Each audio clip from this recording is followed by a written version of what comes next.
rajesh.com।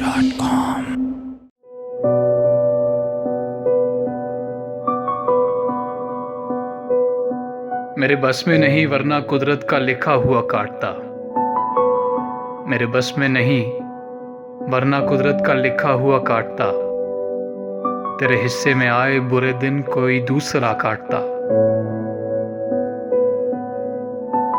लारियों से ज्यादा बहाव था तेरे हर एक लफ्ज में। मैं इशारा नहीं काट सकता, तेरी बात क्या काटता। मैंने भी जिंदगी और शब हिज्र काटी है सबकी तरह। वैसे बेहतर तो ये था कि मैं कम से कम कुछ नया काटता। तेरे होते हुए मोमबत्ती बुझाई किसी और ने। क्या खुशी रह गई थी जन्मदिन की, मैं केक क्या काटता। कोई भी तो नहीं जो मेरे भूखे रहने पर नाराज हो। कोई भी तो नहीं जो मेरे भूखे रहने पे नाराज हो। जेल में तेरी तस्वीर होती तो हंसकर सजा काटता।